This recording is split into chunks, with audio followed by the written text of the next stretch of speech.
एक desert island पर दो आदमी क्या कर सकते हैं? हर दिन उन्हें क्या करना चाहिए? आइलैंड पर हर जगह देख रहे हैं और जाल बिछाता है।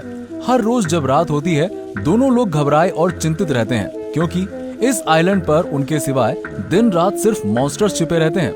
आज मैं सभी के लिए एक साई-फाई फिल्म लाया हूँ, कोल्ड स्किन।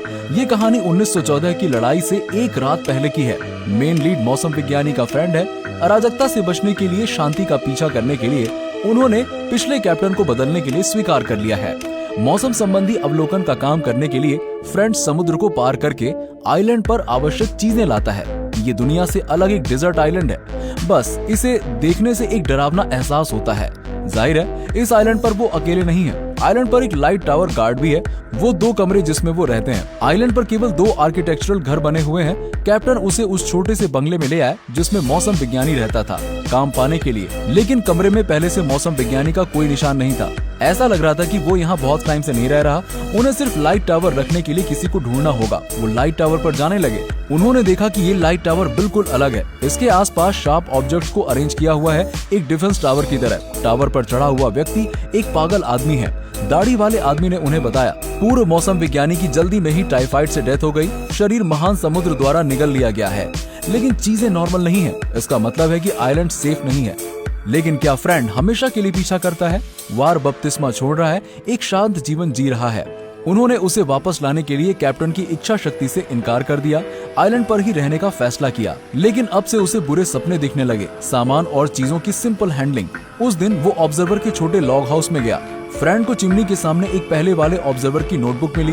दाढ़ी वाले आदमी के अनुसार ऑब्जर्वर बहुत समय पहले एक बीमारी से ही मर गया था, लेकिन नोटबुक में बहुत सारी चीजें लिखी थी जो दोस्त को समझ में नहीं आ रही हैं। शादी की ड्रेस में एक महिला की तस्वीर भी थी। इस पल दरवाजे पर खटखटाहट हुई। उन्होंने सोचा कि ये लाइट टावर का आदमी था। वो बस दरवाजा खोलने जा रहा था। एक हरे हाथ को फिर से बाहर निकलते हुए देखकर एक जरूरी स्थिति में दोस्त ने अपने पैर का इस्तेमाल करके इसे लात मार दी। उसने महसूस किया कि कुछ सही नहीं है। डर कर वो तुरंत तहखाने में छिप गया, पैरों की आवाज का पीछा करते हुए। जैसा कि अपेक्षित था, फ्रेंड के कमरे में कुछ तो हो रहा था। बस जब वो दरार से देख रहा था, अंतर में एक मॉन्स्टर दिखाई दिया। इस स्थिति में फ्रेंड ने चाकू से उसकी आंख को चोट पहुंचाई। एक रात के बाद दूसरे दिन जब सूरज उगता है, फ्रेंड सावधानी से तहखाने से बाहर चले गए। कमरे में एक गड़बड़ थी। बाहर रेत पर मॉन्स्टर्स के पैर के निशान हैं। वो लाइट टावर के सामने आया। दाढ़ी वाले आदमी से मदद मांगी, लेकिन उन्होंने दरवाजे के बाहर से ही मना कर दिया। उसके पास और कोई रास्ता नहीं था। उसे बस खुद के भरोसे पर रहना था। सौभाग्य से जब फ्रेंड आइलैंड पर गए तो उन्होंने पर्याप्त गोला बारूद तैयार किया था। उन्होंने घर के चारों ओर सरल पहरेदारी की। गैसोलीन बंगले की खिड़कियों को मौजूद किया। जब रात हुई, अप्रत्याशित रूप से मॉन्स्टर फिर से दिखाई दिए। उन्हें समुद्र से किनारे रेंगते हुए देखे बहुत सारे मॉन्स्टर। उन्होंने बहुत जल्दी बाहर के डिफेंस को तोड़ दिया। सभी पक्षों से हमला किया जा रहा है। फ्रेंड के पास भागने का कोई रास्ता नहीं है। तत्काल परिस्थितियों में उन्होंने दरवाजे के बाहर आग लगाई। आग की लपटें तेजी से फैलती हैं। केवल अब सफलतापूर्वक मरमेड्स को निरस्त कर दिया। हालांकि इस दुर्घटना से बचने के लिए फ्रेंड को भी भारी नुकसान हुआ, क्योंकि आइलैंड पर उसे शरण देने का एकमात्र स्थान जल गया था। रेत पर एक रात बिताने के बाद फ्रेंड को लगता है कि दाढ़ी वाला आदमी मदद नहीं कर रहा है, तो वो अब मूडी नहीं होगा। तुरंत अपनी बंदूक उठाई और दाढ़ी वाले आदमी के आने का इंतजार करने लगा। उसको उसके सामने एक फ्रॉग मॉन्स्टर दिखाई दिया। डेजर्ट आइलैंड का सामना, अकेलेपन को छोड़कर एक नरभक्षी मॉन्स्टर दिखाई दिया। फ्रेंड मदद के लिए दाढ़ी वाले आदमी को ढूंढना चाहते थे, लेकिन उन्हें फ्रॉग मॉन्स्टर का सामना करना पड़ा। संघर्ष में फ्रेंड ने जमीन से बंदूक उठाई, ट्रिगर खींचने के लिए तैयार। इस समय दाढ़ी वाला आदमी दिखाई दिया। उसने फ्रॉग मॉन्स्टर को छोड़ने के लिए कहा। ये पता चला कि ये फ्रॉग मॉन्स्टर एक पालतू जानवर है जो दाढ़ी वाले आदमी ने पाला है। शर्त के मुताबिक दाढ़ी वाले आदमी ने फ्रेंड को लाइट टावर में आने के लिए परमिशन दे दी। दाढ़ी वाले आदमी के माध्यम से फ्रेंड को पता चला फ्रॉग फेस एक प्राणी है जो समुद्री क्षेत्रों में रहता है। उस पर इसलिए हमला किया क्योंकि उनके लिए इंसानों का इस आइलैंड पर रहना एक अवैध घुसपैठ है। इसलिए वो लोग दूर भागने के लिए सभी साधनों का उपयोग करना चाहते हैं। और मरमेड आदमी है जो मेन लीड है, सड़क पर मिलता है। लंबे समय तक टिके रहने वाले, ये उनका दास बन गया, बेहद आज्ञाकारी। मरमेड महिला दाढ़ी वाले से बेहद डरती है, क्योंकि टावर पर मौजूद व्यक्ति हमेशा इसके खिलाफ हिंसा करता था। इसके अलावा मरमेड महिला और दाढ़ी वाला आदमी का भी एक जीवित संबंध है। दाढ़ी वाले आदमी ने अपनी राय व्यक्त की। हर रात एक मॉन्स्टर लाइट टावर को चोरी करने के लिए साजिश करता है। आपको मेरे साथ उनके खिलाफ लड़ना होगा। शेष गोला बारूद की जांच करने के बाद महान युद्ध विस्फोटक के बारे में था। रात हुई। फ्रॉग फेस मॉन्स्टर की अजीब चीख के अनुसार ज्यादा दूर नहीं, तट पर ही मॉन्स्टर दिखाई दिए। जब प्रत्येक समूह लाइट टावर पर पहुंचा, इस महत्वपूर्ण क्षण में फ्रेंड ने अपनी बंदूक को छोड़ दिया। वो डर गया था, वापस टावर में घुस गया। जो दाढ़ी वाले आदमी से उम्मीद करता था कि वो उसे बाहर धकेल देगा, फ्रेंड को अपने दम पर घने मरमेड्स का सामना करना पड़ा। अगली सुबह जब दाढ़ी वाले आदमी ने दरवाजा खोला, एक खूनी दोस्त को जमीन पर बैठे देखकर दाढ़ी वाले आदमी को दो खूनी आंखें देख रही थी। बस ऐसा ही फ्रेंड और दाढ़ी वाले आदमी के बीच संबंध धीरे धीरे मजबूत हो गए। इन दिनों में हर दिन फ्रेंड मरमेड से लड़ता था। वो धीरे धीरे एक सामान्य जीवन में लौटने की आकांक्षा करने लगा।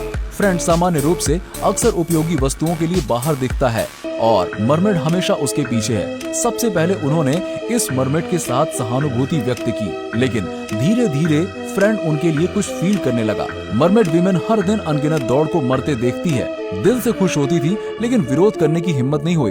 फ्रेंड अपने मन में सोचता है, इसलिए छोटी नाव बनाने के लिए हड्डियों का इस्तेमाल किया।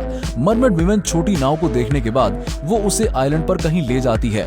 यहाँ एक नाव फंसी हुई है। फ्रेंड के लौटने के बाद वो तुरंत इस नाव के इतिहास के बारे में लाइट टावर चौकीदार से पूछताछ करता है। दाढ़ी वाले आदमी ने उसे बताया कि ये एक बम तस्करी है। उस वर्ष इस जगह से गुजरते हुए ये दुर्भाग्य से यहाँ अटक गया। ये मरमेड के आराम का समय है और उनका गोला बारूद इस्तेमाल होने वाला है। फ्रेंड ने समुद्र के तल पर गोता लगाने का फैसला किया। फ्रेंड ने समुद्र में गोता लगाने का फैसला किया नाव में बॉम्ब लाने के लिए। उन्होंने ये किया। फ्रेंड ने एक भारी डाइविंग सूट पहन लिया, समुद्र के नीचे डूब गया।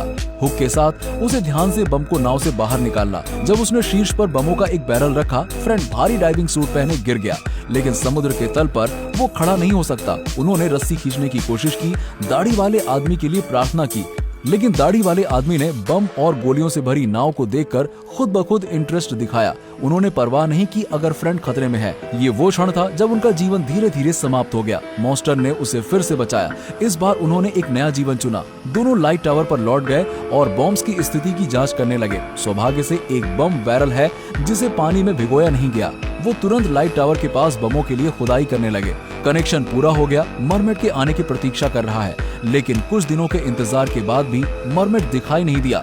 दाढ़ी वाले आदमी ने अपने सभी पापों के लिए मरमेड वीमन को दोषी ठहराया। उन्हें संदेह था कि उन्होंने लोगों को सूचित किया था। इस दाढ़ी वाले आदमी ने लाइट टावर का दरवाजा खुला छोड़ दिया। फिर महिला मरमेड को बुलाने के लिए जोर से चिल्लाने लगे। वो आवाज आसमान को छू रही थी।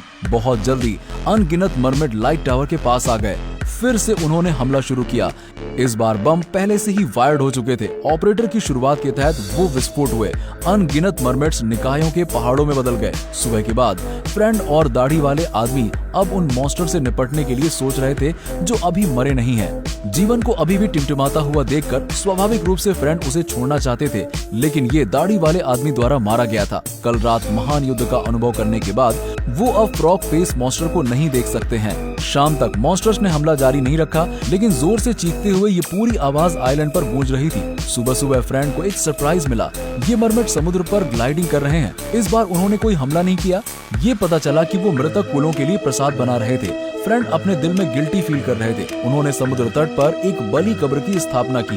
बीच में एक छोटी हड्डी की नाव रखना, ये खिलौना है जो मरमेड सबसे ज्यादा पसंद करते हैं। शाम को उन्होंने एक छोटी सी नाव पर एक बच्चे को ले जाने वाले मॉन्स्टर की खोज की। उन्होंने मशाल को नीचे फेंक दिया, जिसका मतलब है कि उनका कोई बुरा इरादा नहीं था। लेकिन आसपास के मॉन्स्टर्स, जिनमें फ्रॉग फेस मॉन्स्टर्स भी थे, आगे बढ़ रहे थे।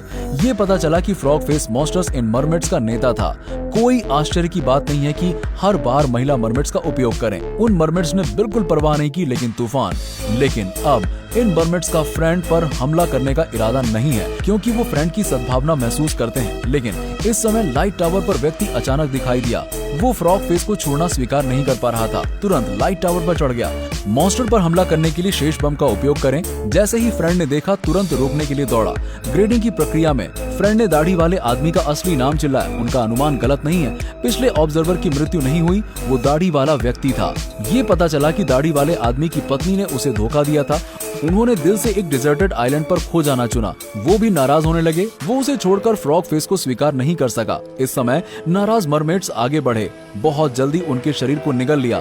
पता नहीं कब तक। एक दिन एक सैनिक आइलैंड पर एक और ऑब्जर्वर लाता है। इस बार उनका उद्देश्य पुराने मौसम संबंधी ऑब्जर्वर को ढूंढना था। और इस समय फ्रेंड एक बछड़ा लाइट टावर गार्ड में बदल गया, जैसे पहले दाढ़ी वाला आदमी। जब नए कैप्टन ने पुराने मौसम विशेषज्ञ के बारे में पूछा, फिर अब भी यही बताया कि टाइफाइड के कारण मौत हुई थी। वास्तव में लाइट टावर के बाद ऑपरेटर की मृत्यु हो गई। मरमेड्स ने हमला करना बंद कर दिया। फ्रेंड ने आइलैंड पर ही रहने का फैसला किया। इन मरमेड्स की सुरक्षा के लिए डेजर्ट आइलैंड, लाइट टावर, 2 लोग, समुद्री मॉन्स्टर्स का झुंड, एक छोटा सा समाज। अंतिम चरण में मानवता का असली स्वरूप दिखाया गया है। वास्तव में कोर लोगों को सिखा रहा है प्रकृति का इलाज कैसे करें। हम परिचित हैं लेकिन अभी भी अजीब है। ठीक है, ये है आज की कहानी। अगर आपको पसंद है प्लीज अंकल माइक को फॉलो करें।